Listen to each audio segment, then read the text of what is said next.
Hello बच्चों। तो कैसे हो आप सब। और आज की क्लास में हम लोग मोल कॉन्सेप्ट को आगे बढ़ाएंगे। एक और चीज़ जो हम लोगों का न्यूमेरिकल था उसको अभी के लिए थोड़ा सा रोको। वजह ये थोड़ा कॉन्सेप्ट क्लियर होगा तो न्यूमेरिकल बनाने में भी अच्छा लगेगा। इसी वजह से एक न्यूमेरिकल हमने उस दिन बताया था, उससे रिलेटेड जितना भी एग्जाम्पल्स है उसको हम लोग करेंगे बाद में। उससे पहले आगे बढ़ते हैं थोड़ा सा, ठीक है। न्यूमेरिकल के सेक्शन के बाद में जो हम लोगों ने आखिरी क्लास में कवर किया था एसटीपी, याद होगा आपको। एसटीपी के बाद में रिलेटेड न्यूमेरिकल्स था और जस्ट अगले सेक्शन में आपके पास निकल के आता वो आता है एवोगाड्रो लॉ। तो आपको पता है, कोई दिक्कत नहीं, ये हम लोग पिछले क्लास में भी बात कर चुके हैं। एक बार देख लो कहा क्या जाता है, आपको याद होगा मैंने बताया था एक नॉर्मल कंडीशन पे जितनी भी गैसेस हैं वो सारी एक जैसा बिहेव करती हैं। आपको याद आ रहा होगा वो नॉर्मल कंडीशन था STP, standard temperature and pressure. Temperature कितना रखे थे आपको याद होगा, प्रेशर कितना रखे थे आपको याद होगा। तो हर गैसेस के लिए कंडीशन वही है, ठीक है। तो सिमिलर अंडर कंडीशन जितनी भी गैसेस हैं वो सारा एक जैसा बिहेव करती हैं। एवोगाड्रो ने क्या बताया, अच्छा यही एवोगाड्रो, यहीं से एवोगाड्रो नंबर भी निकलेगा। आप याद रखोगे वो जो एवोगाड्रो नंबर होता है ना वही मोल नंबर है, जो होता है 6.022 इंटू 10 की पावर में कितना 23, यही होता है मोल नंबर। इसको ही हम लोग क्या बोलते हैं, मोल नंबर भी बोलते हैं, ठीक है। यहां तक किसी को कोई दिक्कत नहीं है। आगे देखिए, आगे की बात करते हैं। अब नियम क्या बोलता है, नियम ये बोलता है आपको कि equal volume of all gas. इसका मतलब क्या है, इक्वल वॉल्यूम का मतलब हो रहा है कि 1 लीटर नाइट्रोजन लिए 1 लीटर ऑक्सीजन ले लो, 1 ही लीटर हीलियम ले लो, 1 ही लीटर कोई भी गैस ले लो, ठीक है।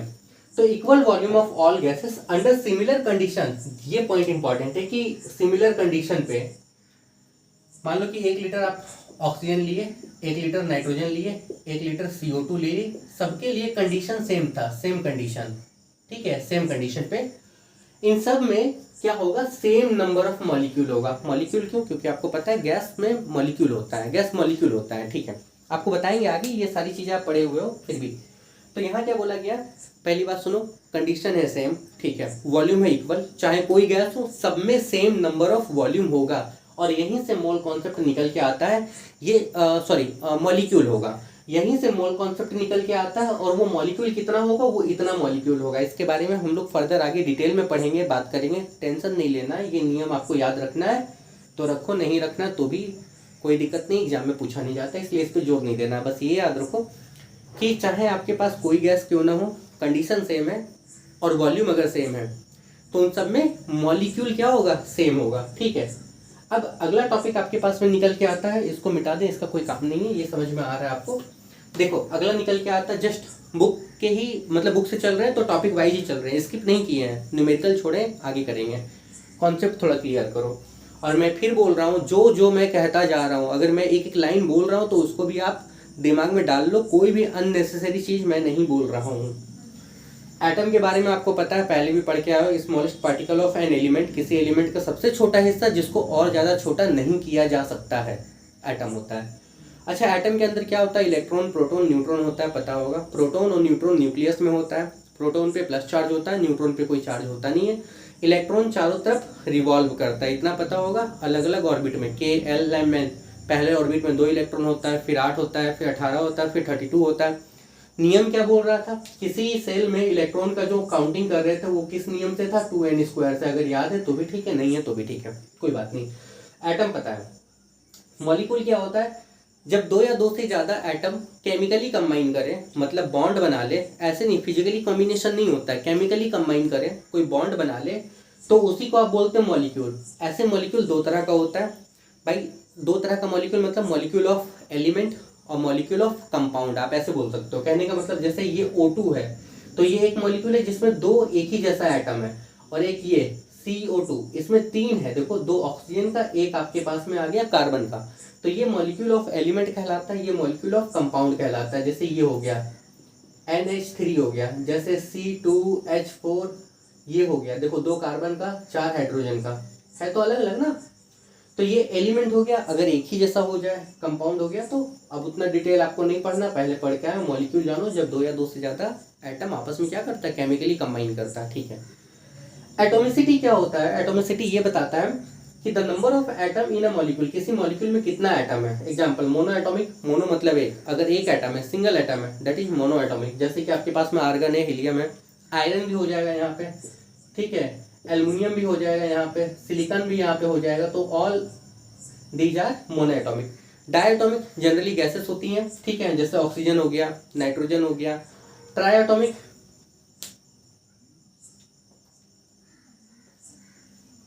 N2 होता है, सॉरी ट्राइएटॉमिक में इसको नहीं लेते, यह N2 होता है। ट्राइएटॉमिक में O3 ले लो, ओजोन का ले लो, ठीक है। टेट्राएटॉमिक फॉस्फोरस का 4 एटम एक साथ कंबाइन करता है।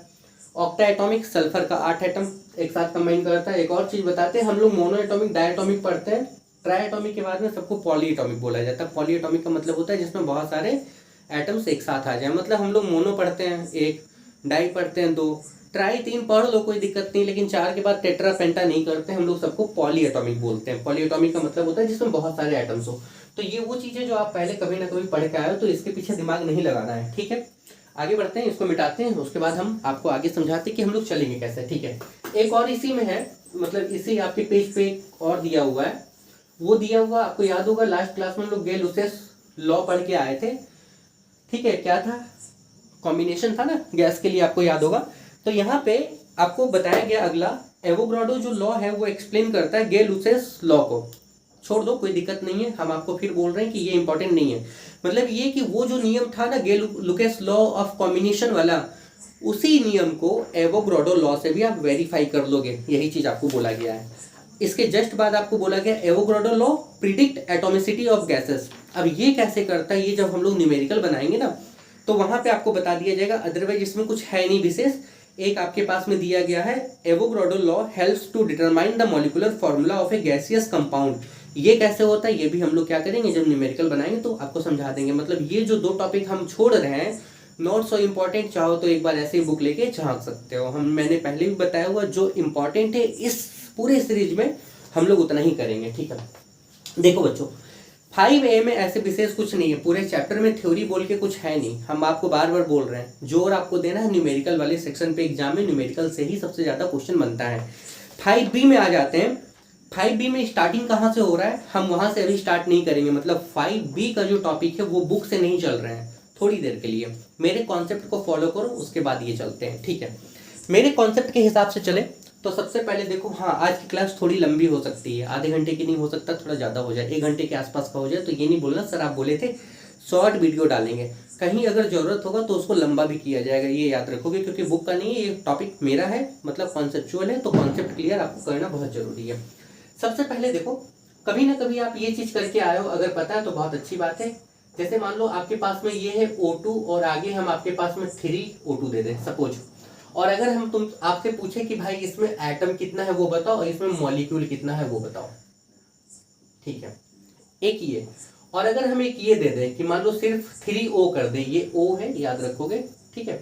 और अगर हम इसमें पूछे कि एटम कितना है वो बताओ, और इसमें पूछे कि मॉलिक्यूल कितना है वो बताओ, हो सकता है ना।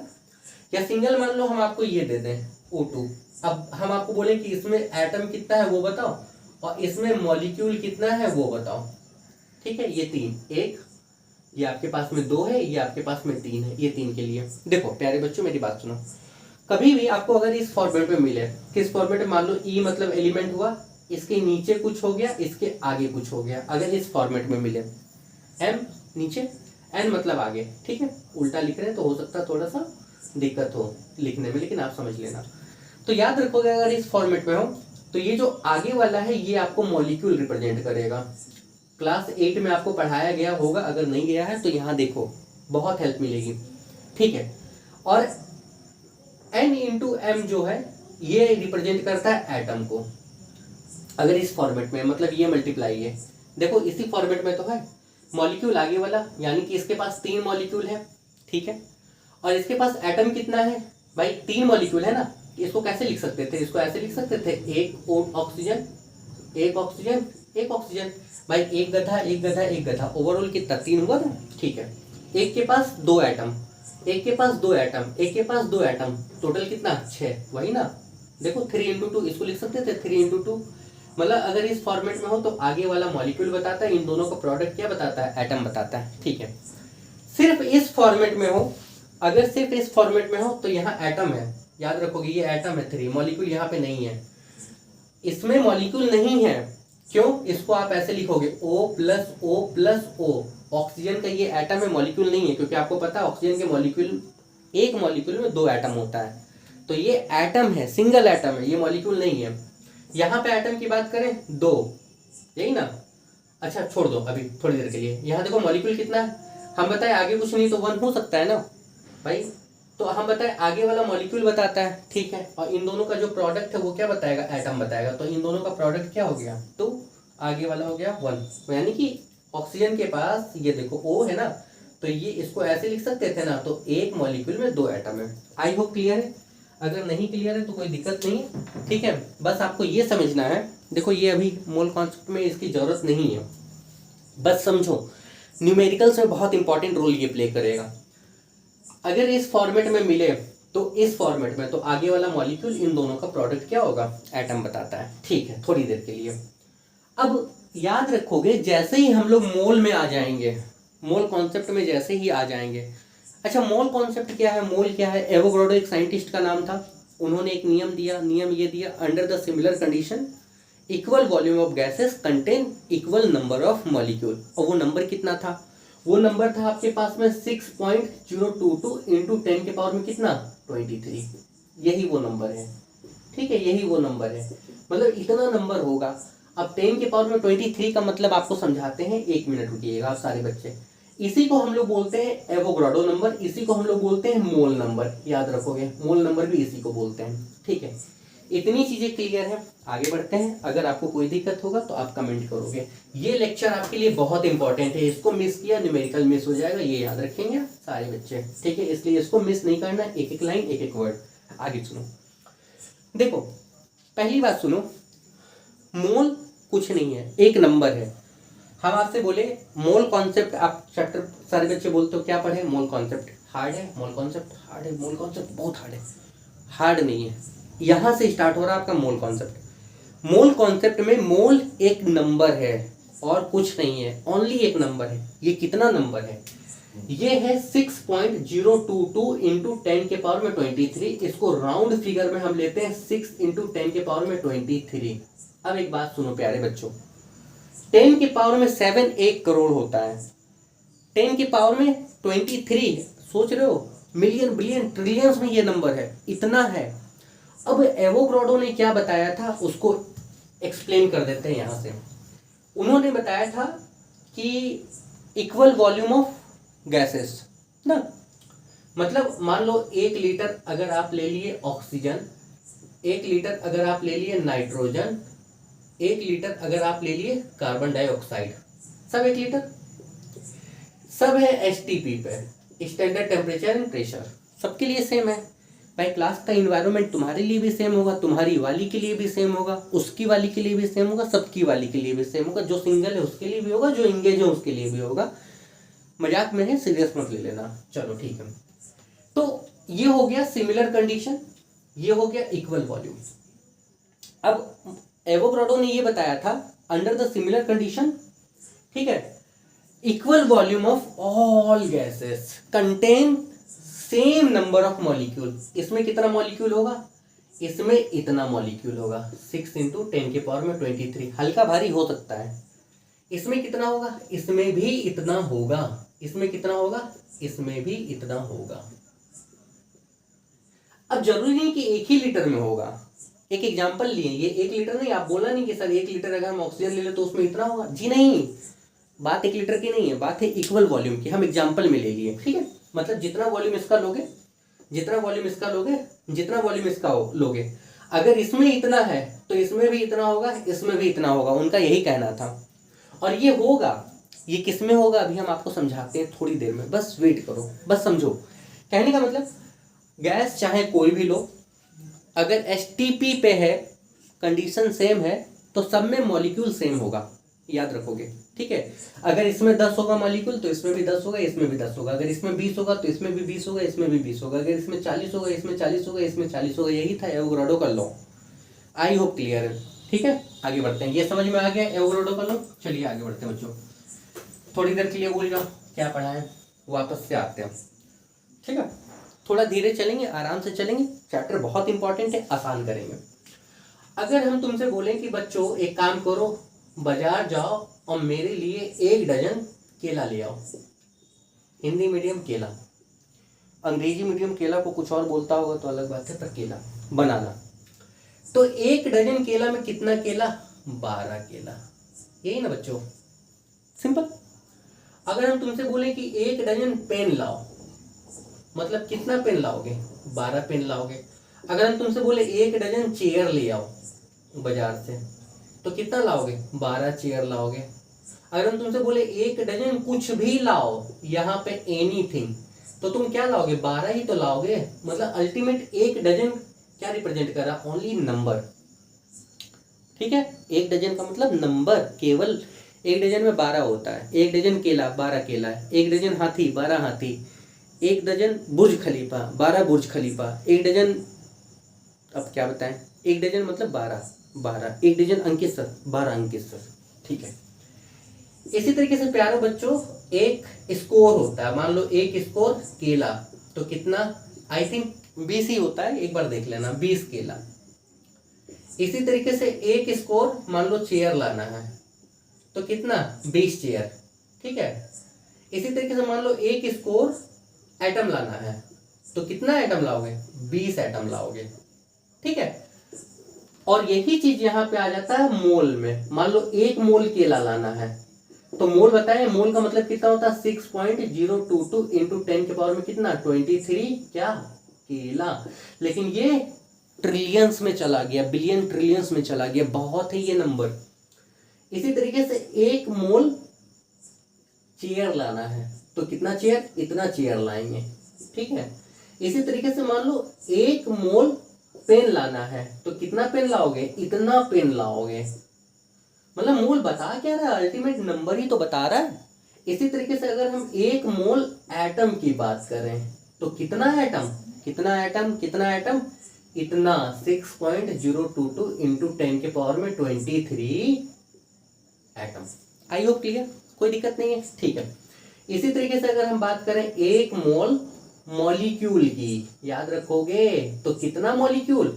6.022 इंटू 10 के पावर में कितना? 23 molecule. I hope clear. Mole है क्या? Ultimate number. कितना? इतना। 1 मोल गधा, इतना गधा। 1 मोल भैंस, इतना भैंस। 1 मोल कुत्ता, इतना कुत्ता। 1 मोल बकरी, इतना बकरी। 1 मोल एटम, इतना एटम, इतना इतना। अब समझ में आया? ठीक है, ये तो समझ में आ गया सर, मोल एक नंबर है, 1 मोल में इतना होता है, मतलब 1 मोल एनीथिंग मीन्स इतना एनीथिंग। ठीक है, ये सब एग्जाम्पल था। मेन चीज आपके पास में ये है जो हम आपको समझाए। अब एक बात यहाँ पे फिर से सुनो, 1 से लेके 20 तक आप लोग 30 तक कर लेना। एटॉमिक नंबर, मास नंबर आपको याद होगा। जैसे कुछ एग्जाम्पल आपको बताते हैं। पहले तो ये सुनो कि 1 मोल एटम बराबर 6.022 इंटू 10 के पावर में 23 एटम होता है, और 1 मोल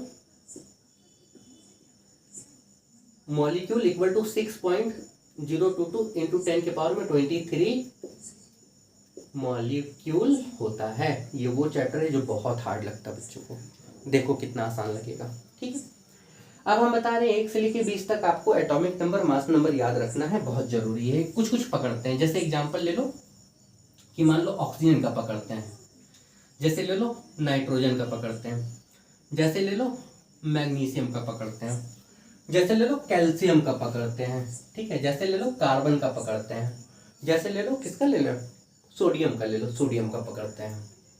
ठीक है, अब आपको पता है ऑक्सीजन का एटॉमिक नंबर 8 होता है, मास नंबर 16 होता है, इतना तो पता होगा।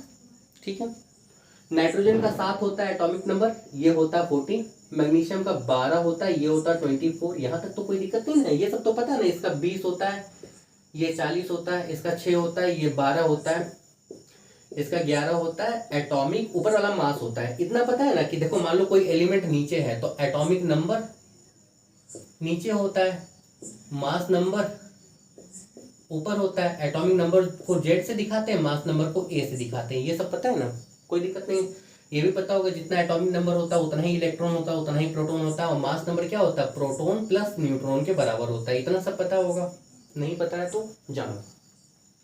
अब एक बात कहने का मतलब, देखो इसका एटॉमिक नंबर 8 है, हमको एटॉमिक नंबर से नहीं मतलब है, मोल कॉन्सेप्ट में आपको केवल मास नंबर से मतलब होगा, ठीक है, कोई दिक्कत है। यहां पे हम आगे बढ़ाएं उससे पहले दो चीज जानो। पहला, एक आपके पास में है ग्राम एटॉमिक मास, ठीक है, और एक आपके पास में है ग्राम मॉलिक्यूलर मास, ठीक है। अभी एटम के बारे में बात की है, एटम क्या होता है, छोटा पार्टिकल होता है। जैसे ये एटम है, ये भी एटम है, ये भी एटम, ये भी एटम, ये भी एटम, ये भी एटम है, लेकिन ये क्या हो गया, CO2, ये मॉलिक्यूल हो गया, यही ना। इसका मास कितना होगा, कार्बन का 12 होता है प्लस ऑक्सीजन का, एक ऑक्सीजन का 16 होता है, तो 2 का कितना 32 हो जाएगा, ओवरऑल 44 हो जाएगा, यही ना। ये मॉलिक्यूल है, ये एटम है, ये एटम है, ये एटम मतलब सिंगल, मॉलिक्यूल मतलब 2 या 2 से ज्यादा एटम, यही ना। तो अगर एटम के मास को ग्राम में रिप्रेजेंट करोगे तो that is gram atomic. Example, इसका मास कितना है, 16 है, पर इसके मास को हम 16 ऐसे देखो यूनिट लिखते हैं, ठीक है, यूनिट नहीं लिखे हम 16 ग्राम लिखते हैं, कोई दिक्कत। तो ये हो गया ग्राम एटॉमिक मास। ग्राम एटॉमिक मास का मतलब हो रहा है एटम के मास को ग्राम में रिप्रेजेंट कर दिया। जैसे ये इसका मास हम 40 यूनिट नहीं लिखे हैं, हम ग्राम में ले लिए 40 ग्राम, ग्राम एटॉमिक मास। इसके मास को हम 12 यूनिट नहीं लिखे हैं, ग्राम कर दिए। इसके मास को हम 23 यूनिट नहीं लिखे हैं, ग्राम कर दिए। All these are gram atomic mass. But इसके मास को ग्राम में जब कन्वर्ट कर दोगे तो दिस इज ग्राम मॉलिक्यूलर मास। मतलब क्या, एटम के मास को ग्राम में लिख लो, ग्राम एटॉमिक मास, मॉलिक्यूल के मास को ग्राम में लिख लो, gram molecular mass. I hope इतना क्लियर है, ठीक है। ये चीज समझ में आ गया कि भाई किसी भी एटम के मास को ग्राम में लिखने पे ग्राम एटॉमिक मास होगा, किसी भी मॉलिक्यूल के मास को ग्राम में लिखने पे ग्राम मॉलिक्यूलर मास होगा, ठीक है। इतनी चीजें समझ में आ रही है, यहाँ भी लिख देते हैं 14 ग्राम, यहाँ भी लिख देते हैं 24 ग्राम। अब देखो ध्यान से यहीं पे इसी मतलब सेक्शन में देखना, बहुत इंपॉर्टेंट है, ठीक है। देखो ये सारा एटम है, थोड़ी देर के लिए इसको छोड़ते हैं। तो एटम का काम करते हैं, जैसे एटम का काम होगा वैसे मॉलिक्यूल का काम होगा, केवल समझने की बात है। मैंने बताया आप केवल मास पे फोकस करोगे। 16 ग्राम है ना, इसमें 16 ग्राम है ना, 16 ग्राम है ना, याद आ रहा है। मोल क्या है, एक नंबर, कितना होता है, एक मोल में इतना होता है, याद करो फिर से। मोल क्या है, कुछ नहीं है सर, मोल का मतलब होता है 6.022 इंटू 10 के पावर में 23। हवा नहीं है, मोल इज अ नंबर, कितना, इतना। मोल मतलब नंबर, कितना, इतना। आई होप क्लियर। अब हम तुमसे बोले, ध्यान से सुनना मेरी लाइन, एक एक बात को, ठीक है, पार कर दिए तो पार हो जाओगे, ठीक है। ध्यान से सुनो, मैंने बताया मास से मतलब है, कौन से मास से मतलब है, ग्राम वाले मास से मतलब है, यूनिट से नहीं मतलब है बच्चा, ग्राम से मतलब है। यूनिट से क्यों नहीं मतलब है, आगे बताएंगे। ग्राम से मतलब है 16 ग्राम, ठीक है। इसका 14 ग्राम, इसका 24 ग्राम, इसका 40 ग्राम, इसका 22 ग्राम, सॉरी 12 ग्राम, इसका 23 ग्राम। तो भैया इसका जो मास ग्राम में होगा वो एक मोल को बताता है, समझे। डायरेक्ट लिखा सकते थे लेकिन हमको समझाना है, मतलब 16 ग्राम में एक मोल होगा, इसके 14 ग्राम में एक मोल होगा, इसके 24 ग्राम में एक मोल होगा। इसलिए हम बोले थे एटॉमिक नंबर, मास नंबर आपको याद रखना जरूरी है, क्योंकि जितना मास है उसके पास में उसको ग्राम में रिप्रेजेंट करो उतना एक मोल होगा। यानी कि इसके 40 ग्राम में एक मोल होगा, इसके 12 ग्राम में एक मोल होगा, इसके 23 ग्राम में एक मोल होगा।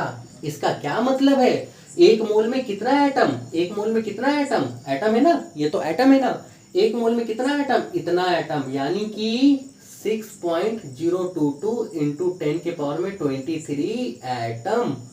अल्टीमेट 16 ग्राम में एक मोल है, यानी कि 16 ग्राम में इतना एटम है। मतलब अगर ऑक्सीजन आपने 16 ग्राम लिया, तुम सोच के देखो बच्चों, 16 ग्राम नमक की भी बात करेंगे, 16 ग्राम नमक, 16 ग्राम नमक, नमक की बात करेंगे, नमक NaCl की बात करेंगे। NaCl क्या होगा, देखो NaCl की बात करते हैं, कंपाउंड हो जाएगा ना। सोडियम का कितना होता है, 23 होता है, क्लोरीन का कितना होता है 35 ही पकड़ो, ऐसे 35.5 होता है, तो 8 5 58 ग्राम। यानी कि इसके 58 ग्राम में कितना, 1 मोल। भाई इसके मास से मतलब है, बार बार बता रहे हैं, इसके 58 ग्राम में 1 मोल, लेकिन ये मॉलिक्यूल है तो 1 मोल क्या होगा, मॉलिक्यूल होगा। 1 मोल क्या हो जाएगा, मॉलिक्यूल हो जाएगा। यानी कि कितना मॉलिक्यूल होगा, तो वही 6.022 इंटू 10 के पावर में कितना, 23 मॉलिक्यूल होगा। सोचो 58 ग्राम नमक, बाजार से 1 किलो नमक लाते हैं, एक पैकेट 1 किलो का होता है, केवल उससे 50 ग्राम चुराओ, 50 ही ग्राम पकड़ो, 50 ग्राम में इतना मॉलिक्यूल, मतलब कितना उसके अंदर मॉलिक्यूल है, तुम सोच पा रहे हो, ट्रिलियंस मॉलिक्यूल है। आप एक बार में ट्रिलियंस मॉलिक्यूल नमक ऐसे ही डाल देते हो सब्जी में, यही मैं बता रहा हूँ। ठीक है, तो मॉलिक्यूल है, बाद में देखते हैं, पर कॉन्सेप्ट आपका यहीं से बनेगा। इसमें क्या हो गया, इसमें वही हो गया कि 14 ग्राम में 1 मोल, अल्टीमेट ये एटम है ना, इसलिए 1 मोल क्या होगा, 1 मोल एटम होगा यहाँ पे। अब आपको पता है 1 मोल एटम में कितना एटम होता है, 1 मोल एटम में इतना एटम होता है, मतलब 14 ग्राम में 6.022 इंटू 10 के पावर में क्या होगा, 23 एटम होगा। इसके 24 ग्राम में 1 मोल एटम होगा। अब 1 मोल एटम में कितना, इतना, मतलब किसी भी एलिमेंट का जो मास नंबर है उसको ग्राम में रिप्रेजेंट कर लो, उतना ग्राम 1 मोल एटम को बताएगा। उसी तरीके से कोई भी कंपाउंड है उसके मास को ग्राम में रिप्रेजेंट कर लो, उतना ग्राम 1 मोल मॉलिक्यूल को बताएगा। आई होप क्लियर है, अगर क्लियर है तो ठीक है, नहीं तो अब ट्रिक पे आ जाओ।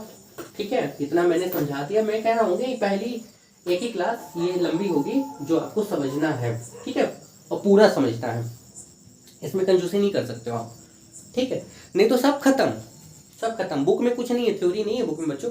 बुक वाइज हम थ्योरी बताएंगे तो कुछ समझ में भी नहीं आएगा। जैसे एक एग्जांपल देते हैं, देखो मैंने बताया जो पूरा लिखते हैं, ग्राम एटॉमिक मास है, मतलब एटम का मास, ये उसके मोल को बताता है, मोल ऑफ एटम को बताता है। ठीक है, ग्राम एटॉमिक मास क्या बताता है, मोल ऑफ एटम को बताता है, 1 मोल एटम को। ठीक, ठीक है, इसी तरीके से ग्राम मॉलिक्यूलर मास ये क्या बताएगा, 1 मोल मॉलिक्यूल का। एग्जांपल आपको दे रहे हैं, आप खुद समझोगे। देखो मीथेन है, ये आपके पास में NH3 है, ये आपके पास में O3 है, कोई दिक्कत है। ठीक है, ये आपके पास में सोडियम है, ये आपके पास में पोटासियम है, ये आपके पास में सल्फर, ओनली सल्फर लिए हैं, ये आपके पास में एल्युमिनियम है। एक बात बताओ, इतना पहचानना आता है ना कि एटम कौन है, मॉलिक्यूल कौन है। ये एटम है, एक ही है, एटम है, एक ही है, एक ही है, एक ही है, एटम है ना। ये मॉलिक्यूल है, 2 से ज्यादा एटम है, ये मॉलिक्यूल है, ये मॉलिक्यूल है। आई होप क्लियर। इसका मास देखो तो कार्बन का कितना होता है, 12, एक हाइड्रोजन का 1 होता है, तो 4 का 4 इंटू 1, ओवरऑल 12 4 16। ठीक है, यानी कि इसका मास है 16 ग्राम, ग्राम में लेना है। ठीक है, ग्राम में लेना है, क्योंकि ये मॉलिक्यूल है, इसके मास को जब ग्राम में रिप्रेजेंट कर दिए तो मॉलिक्यूल, देखो मॉलिक्यूल के मास को जब ग्राम में रिप्रेजेंट करोगे तो ग्राम मॉलिक्यूलर मास। अब जितना ग्राम मॉलिक्यूलर मास है उतना ही 1 मोल मॉलिक्यूल होगा। मतलब इसके 16 ग्राम में, अगर आप 16 ग्राम ये पकड़ो तो इसके 16 ग्राम में आपके पास में 1 मोल मॉलिक्यूल होगा, एटम नहीं, याद रखना, क्योंकि ये मॉलिक्यूल है। इसी तरीके से पोटासियम की बात करते हैं। सपोज पोटासियम का एटॉमिक नंबर 19 होता है, ये आपके पास में 39 होता है, मास 39 ग्राम, क्योंकि ये एटम है ना, तो एटम है तो एटम का मास ग्राम में, ग्राम एटॉमिक मास, जितना इसके पास ये निकला ये इसके 1 मोल एटम के बराबर होगा, यानी कि 39 ग्राम में 1 मोल एटम होगा। अब 1 मोल का पता है आपको कितना होता है 1 मोल में। ठीक है, 1 मोल में कितना होता है ये आपको पता है। इसी तरीके से अगर हम एल्युमिनियम की बात करें, एल्युमिनियम का एटॉमिक नंबर 13 होता है, मास नंबर 27 होता है। ठीक है, मास नंबर को ग्राम में रिप्रेजेंट करो, 27 ग्राम। तो क्योंकि ये एटम है तो एटम के मास को ग्राम में रिप्रेजेंट करने पे ग्राम एटॉमिक मास आता है, और ग्राम एटॉमिक मास जितना है वो उसके 1 मोल के बराबर होगा, यानी कि इसमें 1 मोल ऑफ एटम होगा। 1 मोल एटम का मतलब आपको पता है, इतना एटम भाई 6 इंटू 10 के पावर में 23 राउंड फिगर में। ये देखो मॉलिक्यूल है, इसका मास ग्राम में लेंगे तो मॉलिक्यूलर ग्राम मास होगा या ग्राम मॉलिक्यूलर मास होगा। तो भाई इसका मास आपके पास में जैसे नाइट्रोजन का 14 है प्लस 3 × 1, 7 दूनी 14 ही होता ना, 3 17, यानी कि 17 ग्राम। तो इसके 17 ग्राम में 1 मोल क्या मॉलिक्यूल होगा, याद रखोगे। आई होप क्लियर। भाई दुनिया का कोई भी एलिमेंट लो, इसको मिटाते हैं, या कोई भी कंपाउंड लो, अगर एलिमेंट है मतलब एटम है, उसके मास को ग्राम में लिख लो, जितना मास है उतना 1 मोल के बराबर होगा। इसी तरीके से मॉलिक्यूल है तो उसके मास को जब ग्राम में लोगे तो ग्राम मॉलिक्यूलर मास वो 1 मोल के मॉलिक्यूल के बराबर होगा। देखो बच्चों, किताब में डायरेक्ट फॉर्मूला दिया हुआ है, मैंने आज तक कभी किसी को सजेशन नहीं दिया कि तुम फॉर्मूला से बनाओ, तुम यूनिटरी मेथड से बनाना, आपको बहुत आसानी से समझ में आ जाएगा। फॉर्मूला से बच्चों को बहुत दिक्कत होती है। इतनी चीज़ें क्लियर है तो ठीक है, अगर क्लियर नहीं है तो तुम दोबारा एक बार देखो, 2 बार देखो, नहीं तो कमेंट कर लो। इससे सिंपल तरीके से मैं नहीं बता सकता, मैं किताब से नहीं चल रहा हूँ, लेकिन हाँ इससे सिंपल तरीका मेरे पास नहीं है, थोड़ा आपको समझना होगा। आई होप क्लियर है, ठीक है। और जैसे जैसे चल रहे हैं आपको वैसे ही समझना होगा। अब एक बात कोई बच्चा बोल सकता है कि सर अगर मास हम ग्राम में रिप्रेजेंट नहीं करें तो किलोग्राम में कर ले। तो देखो बच्चों, पहली बात है कि जो एवोगाड्रो का एक्सपेरिमेंट हुआ वो ग्राम में देखा गया कि हम जब ग्राम में लेते हैं तो इतना नंबर निकलता है, इसीलिए मोल के केस में ग्राम एटॉमिक पकड़ रहे हैं। किलोग्राम में अगर एक को पकड़ोगे तो दूसरे को भी, तीसरे को भी, चौथे को भी। किलोग्राम में क्या होगा, बस उसका मोल का जो नंबर है वो बढ़ जाएगा, ठीक है। अल्टीमेट आपको ग्राम में पकड़ के चलना है। तो इतना क्लियर है। अब हम आपको बताते हैं 1-2 सवाल, जरा देखो, देख लो जल्दी से, ठीक है। मैं बता रहा हूं कि देखो आप खुद समझो, आपको समझ में आएगा, क्वेश्चन समझोगे तो समझ में आएगा। पानी की बात करते हैं, वाटर की। पहले इसका मास देखो कितना होता है, हम बार बार बोल रहे हैं मास से मतलब है 2 हाइड्रोजन का 2, 1 ऑक्सीजन का 16, यानी कि 18, लेकिन ग्राम में पकड़ो। तो पानी का अगर हम 18 ग्राम पकड़ें तो 18 ग्राम में पानी के पास में 1 मोल होगा, लेकिन क्या होगा, मॉलिक्यूल होगा। इतना तो समझ में आ गया, कोई दिक्कत है? मतलब अगर पानी हम 18 ग्राम पानी ले लें, 18 ग्राम पानी का मतलब 18 ml, ओनली 18 ml, चुल्लू भर पानी नहीं है ये डूब के मरने के लिए। डूबने के लिए भी आपको चुल्लू भर पानी चाहिए, उसमें भी पता है 50 ml आ जाएगा पानी। ये 18 ग्राम है, 18 ml है। आपको पता है ना भाई, पानी की डेंसिटी और वॉल्यूम लगभग सेम होता है। 1 लीटर भाई डेंसिटी 1 ग्राम पर सेंटीमीटर क्यूब होता है ना पानी का, उस हिसाब से उसमें वॉल्यूम, ठीक है, और मास लगभग बराबर हो जाएगा, ठीक है। मतलब 1 लीटर 1 किलोग्राम के बराबर होता है, यही ना। आगे सुनो, अगर गलत बोल दिए तो सॉरी, लेकिन यही होता है। तो हम बताएं कि 18 ग्राम में 1 मोल मॉलिक्यूल होता है। इसका मतलब, इसका दूसरा मतलब है कि 18 ग्राम में 1 मोल की जगह पे लिख सकते थे 6.022 × 10⁻23 मॉलिक्यूल, यही ना। कि इसका 18 ग्राम पकड़े तो इतना मॉलिक्यूल है। सोच के देखो, चुल्लू भर पानी नहीं है और इतना मॉलिक्यूल है, मिलियंस बिलियंस में मॉलिक्यूल है, ठीक है। कोई दिक्कत? इतनी चीजें समझ में आ गई ना। अगर 1 ग्राम निकालना हो कि 1 ग्राम में कितना मॉलिक्यूल होगा, 18 मल्टीप्लाई में इधर डिवाइड में ले लोगे, यानी कि 1/18 मल्टीप्लाई 6.022 × 10 की पावर में कितना, 23 मॉलिक्यूल होगा। अगर तुमसे बोल दे कि भैया 1800 ग्राम पानी लिए हो, 1800 ग्राम पानी का मतलब 1.8 लीटर पानी लिए हो, अभी ग्राम में पकड़ो, ग्राम में ले रहे हैं, तब क्या करोगे? तो 1 ग्राम का निकाले हो, इतने ग्राम के लिए मल्टीप्लाई कर दोगे। इस मेथड से आपको सवाल बनाना है। आई होप क्लियर। आपको कुछ याद नहीं रखना है, एलिमेंट पकड़ो, उसका मास निकालना आना चाहिए बस, और कुछ नहीं आना चाहिए। सवाल 2-4 हम दे रहे हैं, अगर आपसे बनता है तो ये समझ लेना कि आप समझ रहे हो धीरे धीरे, एक बार में कोई नहीं समझ पाता है, बहुत मुश्किल होता है, ठीक है। और अगर आपको समझ में नहीं आ रहा तो आपको दोबारा देखना होगा। इतनी चीजें समझ में आ रही है, इसको लिखा रहने देते हैं, 1-2 क्वेश्चन देते हैं, आपको सब समझ में आएगा धीरे धीरे। जैसे पहला सवाल देखो, how many moles are in 180 gram of glucose पकड़ते हैं, पहला। अच्छा, find also find molecule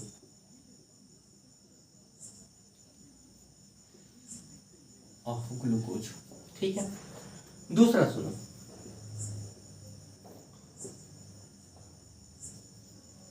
how many mole are in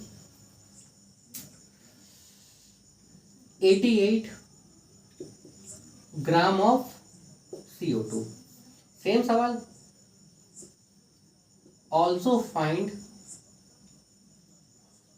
molecule of CO2 का कितना मॉलिक्यूल होगा। इसी में एक सवाल और बताते हैं, also find atoms of each element in CO2, समझाएंगे आपको। तीसरा देखो, CO2 भी एक मॉलिक्यूल है, ग्लूकोज भी मॉलिक्यूल है, तो मॉलिक्यूल का 2 सवाल हो गया। ठीक है, एटम के एक सवाल ले लेते हैं, आपके लिए आसान हो जाएगा। तो एटम के एक सवाल में हम 96 नहीं, ये पकड़ते हैं, how many atoms are in 96 gram of sodium. Sodium पूरा लिखा रहेगा, हम ये लिखे हैं। अब देखो 3 सवाल है आपके पास और तीनों का कॉन्सेप्ट एक ही जैसा है, आपको बस समझना है। सवाल यहां बनाएंगे, आप केवल देखेंगे सारे बच्चे। सबसे पहले ये सवाल बनाते हैं तीसरे नंबर का, मैं देख लूं एक बार दिख रहा है कि नहीं दिख रहा है। ठीक है, परेशान नहीं होना बच्चों, क्लास अगर लंबी होगी तो आपको टेंशन नहीं लेना, मैं बता रहा हूँ ये क्लास हो सकती है थोड़ी लंबी हो जाए। ठीक, बुक पे बाद में चलेंगे, बुक मैंने बंद भी कर दी है, लो ये किताब मैंने बंद कर दी। ठीक है, देखो सबसे पहले तो ये पकड़ो, क्वेश्चन जब भी आपको मिले सबसे पहले ये पकड़ो। देखो सोडियम दिया हुआ है, पकड़ो सोडियम 11 एटॉमिक नंबर होता है, मास नंबर 23 होता है। आपको मास नंबर लेना है ग्राम में, यही कहानी है, इतना ही। ठीक है, सुनो एक बात ध्यान से सुनना, अभी मत देखो यहाँ कितना दिया वो मत देखो, यहाँ देखो जो उसका एक्चुअल होता है वो देखो, जो दिया वो मत देखो। ठीक है, अब आपको ये पता है ना कि इसके 23 ग्राम में 1 मोल होगा, क्या होगा, एटम होगा ना, सोडियम तो एटम है ना, एटम मॉलिक्यूल आता है, ये एटम है, तो 1 मोल क्या होगा, एटम होगा। ठीक है, 1 ग्राम में क्या हो जाएगा, तो 1/23 होगा, क्या मोल, इतना ही मोल होगा ना। दिया हुआ कितना था, 96 ग्राम। इस मेथड को फॉलो करोगे, 96 ग्राम में कितना होगा, 1/23 मल्टीप्लाई कितना, 96। ठीक है, यहाँ पे क्या होगा, मोल एटम। कुछ कटेगा तो काटना, कटेगा नहीं। 96 को आप अगर 23 से डिवाइड करोगे तो लगभग 3 दूनी 6 और नहीं 3 तिया 9, 3 दूनी 6, 4 से 4 तिया 12, 4 दूनी 8, 1 9, 4 से 4 तिया 12, 4 दूनी 8, 1 9। ठीक है, लगभग 4 बचेगा, यानी कि पॉइंट 23 दूनी 46 होता है, लगभग 23, यानी कि ये आपके पास निकल के आएगा 4.1 मोल एटम। इतना ही ना भाई, इसको डिवाइड कर लेना ना। आपसे मांगा, देखो आपसे मोल मांगा जाता है अगर क्वेश्चन में कितना मोल है, मतलब सवाल ये भी हो सकता था ना, how many moles are in 96 gram of Na। Mole तो नहीं मांगा गया, एटम मांगा गया ना।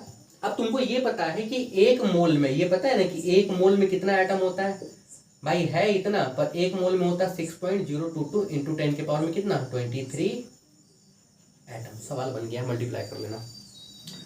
कहानी समझ में आ गया, नहीं आया तो दूसरा देखो, इसको मिटाते हैं, नहीं आया तो अगला देखो, देखते जाओ बच्चों, टेंशन नहीं लो। मोल कॉन्सेप्ट मतलब बहुत हवा नहीं है, ये सीरीज आपके लिए चालू ही इस वजह से की गई है। अगर कुछ लंबा होता तो होता है, अदरवाइज टेंशन नहीं लेना है, मैं शॉर्ट वीडियो ही प्रोवाइड करूंगा। ठीक है, देखो ये देखो, सबसे पहले क्वेश्चन में क्या दिया, हाउ मेनी मोल, गोली मारो, कितना ग्राम में गोली मारो, ग्लूकोज दिया हुआ है। अब ग्लूकोज का फॉर्मूला तो तुमको जानना होगा ना, हालांकि देखो एग्जाम में नहीं देता है, कभी अगर दे दे तो अलग बात है। ग्लूकोज का फॉर्मूला होता है C6H12O6, ये ग्लूकोज का फॉर्मूला होता है। अब तुमको पता है ये मॉलिक्यूल है, 2 से ज्यादा एटम है ना। ठीक है, देखो एक कार्बन का होता है 12, तो 6 का कितना होगा, 6 × 12। मास निकालना आता है, सीख के आए हो। ठीक है, प्लस एक हाइड्रोजन का होता है 1, तो 12 का होगा 12 × 1, प्लस एक ऑक्सीजन का होता है 16, तो 6 × 16। देखो ये 72 है, ये 12 है, ये आपके पास में 96 होगा। जोड़ लो, 6 2 8 2 10, 9 10 180 ग्राम में लोगे। हाँ, ग्राम में लोगे ना, ग्राम में लोगे ना, ठीक है। 180 ग्राम मतलब ग्लूकोज 180 ग्राम, ठीक है। तो आपसे मांगा गया था how many mole are in 180 gram. तो यहां देखो 180 ग्राम है ना, 180 ग्राम है ना, जितना मास उतना ही तो मोल होगा ना, यानी कि एक मोल क्या होगा, मॉलिक्यूल। यहां बोला नहीं गया कि how many mole molecule, actually molecule होगा क्वेश्चन में, ठीक है। तो इसमें इतना ही, मान लो 180 ही तो है था, 180 में तो एक ही मोल निकला ना। मान लो कि जैसे वहां 180 नहीं होता, यहाँ आपके पास 360 हो जाता कि 360 ग्राम में कितना मोल है। तो भाई 180 ग्राम में एक मोल है, तो 1 ग्राम में कितना हो जाएगा 1/180।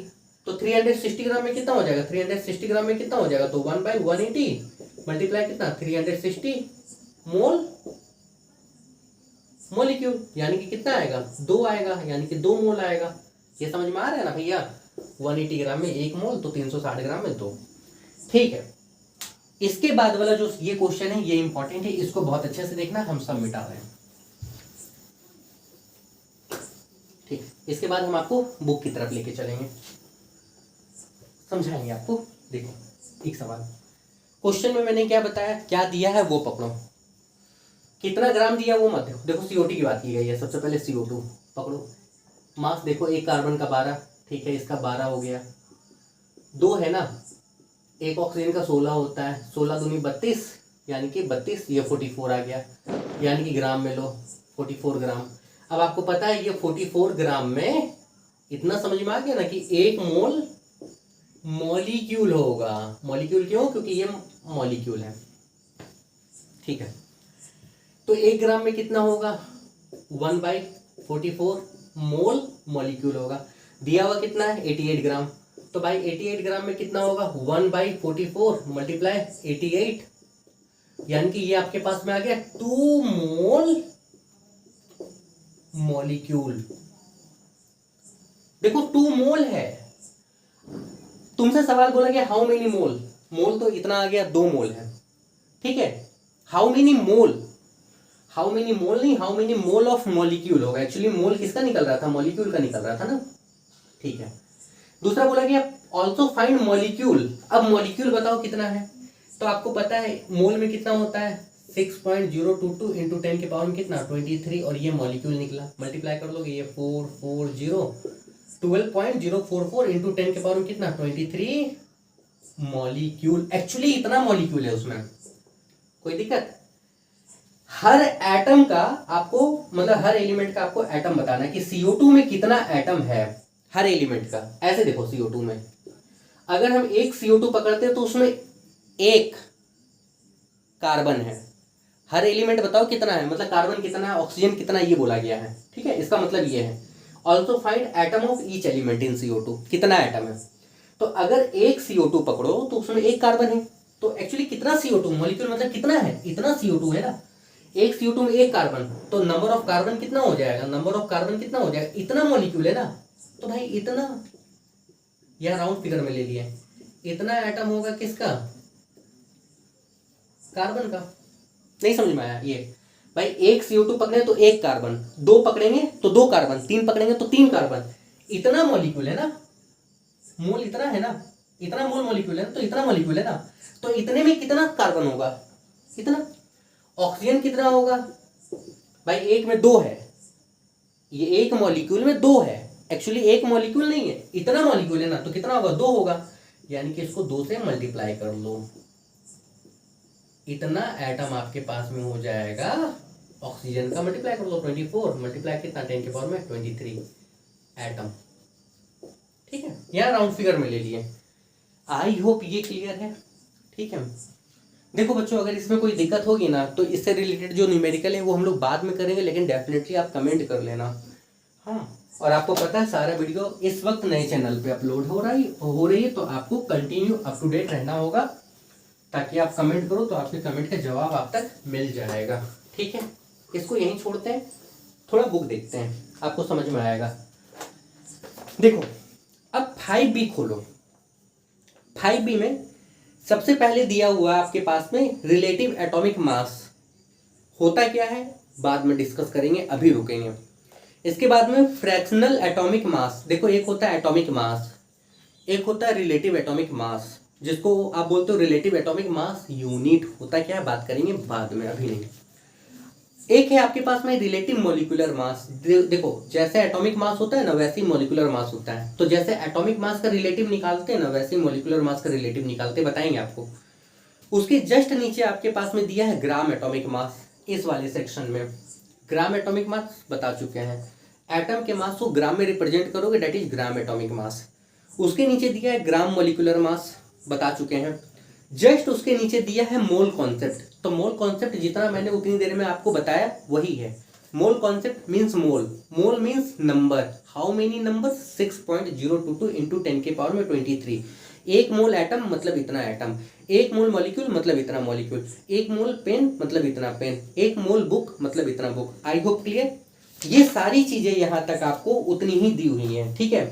अब देखो mole of atom, mole of molecule, ये जो टॉपिक आपके पास दिया बस इतना ही है, ठीक है। एक छोटा सा चीज यहाँ पे आपको बताया जाएगा, मोलर वॉल्यूम क्या होता है वो हम आपको आगे बताएंगे जब एसटीपी पे बताएंगे। इसके बाद में आपके पास कुछ एग्जांपल्स है, वो हम लोग करेंगे अगली क्लास में, ठीक है। इसके पास आपके मतलब इसके जस्ट बाद देखो बच्चों हम बताएंगे, ये सेक्शन आप बुक से नहीं पढ़ना, मैंने जो बता दिया आप उसको कर लेना, बहुत सिंपल लैंग्वेज में बताया। अगर बुक से पढ़ोगे तो आपको शायद समझ में ना आए, अगर आ गया तब तो बहुत अच्छी बात है, ठीक है। एवोगाड्रो नंबर वही होता है, मोल नंबर ही होता है। ये कुछ एग्जांपल्स है न्यूमेरिकल्स का जिसको हम करवाएंगे। एक टॉपिक इसके बाद और है, वेपर डेंसिटी और उसका रिलेशन दिया है मॉलिक्यूलर मास से, वो बताने के बाद आपके पास केवल यहाँ पे न्यूमेरिकल्स है, और एक न्यूमेरिकल्स मतलब न्यूमेरिकल्स जो हम आपको यूनिटरी मेथड से बता रहे हैं वो कुछ फॉर्मूला से भी बनाया गया है। तो मैं दो चीज बताऊंगा, फॉर्मूला से आपको बिल्कुल नहीं बनाना न्यूमेरिकल, कैसा भी न्यूमेरिकल क्यों ना रहे, आप यूनिटरी मेथड से बनाओगे आसानी से बनेगा, फॉर्मूला में कंफ्यूज हो जाओगे। 5B का सेक्शन खत्म है, ठीक है। इसके बाद में आपके पास में 5C, ठीक है, percentage composition empirical molecular formula, very important, यहाँ से क्वेश्चन तो बोर्ड में बन ही जाता है। इसमें भी थ्योरी कुछ है नहीं, जो बताना है हमको बताना न्यूमेरिकल्स। एक आपके पास में डी है, दैट इज ऑल्सो, उसमें भी कुछ नहीं है, केवल न्यूमेरिकल्स, यानी कि अल्टीमेट आपका पूरा चैप्टर खत्म, इसमें केवल है न्यूमेरिकल्स। जो थ्योरी का सेक्शन छोड़े हैं अभी उसको हम लोग करेंगे अगले क्लास में। एक छोटा सा देख सकते थे जो छोड़ के आए हैं, एक आपके पास में रिलेटिव एटॉमिक मास है, हाँ, और रिलेटिव मॉलिक्यूलर मास है। तो ये होता है क्या, इसको देख लो, चलो जल्दी से देख लो, ये भी खत्म हो जाएगा क्योंकि यहाँ क्वेश्चन आपके पास आता नहीं है, और ये चीज़ आप पहले भी करके आए हो, क्यों छोड़ेंगे, खत्म हो जाएगा। तो 5B में कुछ रहेगा नहीं, एक आपके पास में रहेगा वो मोलर वॉल्यूम से जो रिलेशन है, तो वो हम लोग न्यूमेरिकल के साथ करेंगे, ठीक है। पहली बात सुनो, देखो देखो एक एटम का मास कितना हो सकता है, सोचो। एक एटम कितना बड़ा होता है, सोचो। एक एटम बहुत छोटा होता है, तो उस छोटे से एटम को तराजू में मेजर करना very important, sorry very difficult. आप उसको तराजू पे मेजर नहीं कर सकते हो। एग्जाम्पल बताते हैं, ऐसा समझो, आलू लेने गए, एक आलू अगर बढ़ भी जाएगा तो दुकान वाला दे देगा। सोना चांदी लेने जाओगे, इतना सोना अगर बढ़ भी जाएगा ना तो वो नहीं देगा। यही वजह है कि सोना चांदी के दुकान में जो तराजू होता है ना, वो पता है एक बक्से के अंदर होता है, नोटिस करना, कांच का बक्सा रहता है उसके अंदर होता है। क्यों, अगर हल्का सा भी हवा चला, तराजू इधर हुआ, 1 ग्राम, और 1 ग्राम गोल्ड की कीमत आपको पता है धनतेरस अभी पार हुआ है, समझ रहे हो। यानी कि जगह के हिसाब से ग्राम का कॉस्ट इफेक्टिवनेस चेंज हो जाता है। मैं बता रहा हूं एक एटम होता है बहुत छोटा, ठीक है, उसका मास कैसे निकालेंगे, नहीं निकाल सकते, बहुत डिफिकल्ट है। इसी चीज को लेके यहाँ पे ये टॉपिक निकाला गया, आप ऐसे समझो। देखो पहले क्या था, पहले एक आपके पास में देखो atomic mass unit, atomic mass unit, इसका मतलब क्या है वो समझो। एक एग्जांपल से समझाते हैं, हाइड्रोजन, दूसरा ले लेते हैं हीलियम, तीसरा ले लेते हैं ऑक्सीजन, चौथा ले लेते हैं सोडियम। हाइड्रोजन का मास होता है 1 ग्राम, नहीं अभी ग्राम नहीं, अभी मोल कॉन्सेप्ट नहीं है, ठीक है, 1 यूनिट, क्या 1 यूनिट, ठीक है। हीलियम का 2 4, यहाँ 4 रख लो, 4 यूनिट। ऑक्सीजन का 8 दूनी 16, यहाँ 16 रख लो यूनिट। भाई ये 8 होता है, ये 16 होता है, इतना पता है ना। सोडियम का 23 यूनिट। अब बच्चा ये यूनिट कुछ भी हो सकता है, कुछ भी का मतलब ये होता है कि अगर ग्राम में ले रहे हो तो ग्राम में ले सकते हो, किलोग्राम में ले रहे हो तो किलोग्राम में ले सकते हो। हम अगर तुमसे बोले कि भाई तुम बाजार जाओ और 2 आलू लेके आओ, सोचना, हमने तुमसे बोला कि तुम 2 आलू लेके आओ, तो सही में तुम तो 2 आलू ले आओगे ना, 2 ही आलू लाओगे, 2 ही आलू लाओगे। अगर हम तुमसे बोले 2 ग्राम लाओ आलू, तो ये यूनिट है, यही यूनिट है, ये तो नंबर है भैया, न्यूमरल वैल्यू है। एक्चुअली यहाँ यूनिट ग्राम है। कोई तो ये बोल सकता ना कि भैया 2 ग्राम नहीं लेकिन केजी लेके आओ आलू, 2 बोरा लेके आओ आलू, 2 ट्रक लेके आओ आलू। ये ऑल दीज आर यूनिट, ये यूनिट है। तो यहाँ ये ग्राम में है, किलोग्राम में है, मिलीग्राम में, ये नहीं पता, ये रिलेटिव टर्म है। मतलब ये जैसे होगा ये वैसे होगा, ये वैसे होगा ये वैसे होगा, तो यूनिट। आई होप क्लियर, यूनिट में कुछ नहीं। इसीलिए कभी भी किसी एलिमेंट का जब मास आप रिप्रेजेंट करते हो, मास नंबर नहीं, mass number is a number, mass number is a number of addition of proton and neutron.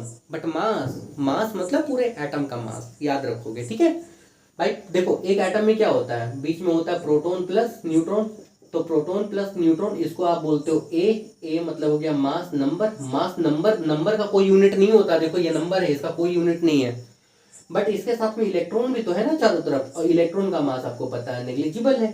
तो जब proton plus neutron plus electron सबका मास मिला दोगे तो ओवरऑल एटम का ही तो मास निकल रहा है ना, तो यही है एटॉमिक मास, जिसमें इसके मास को आप 0 कंसिडर कर लेते हो। यही वजह है कि जितना मास नंबर होता है उतना ही एटॉमिक मास बनता है। अब क्लियर है?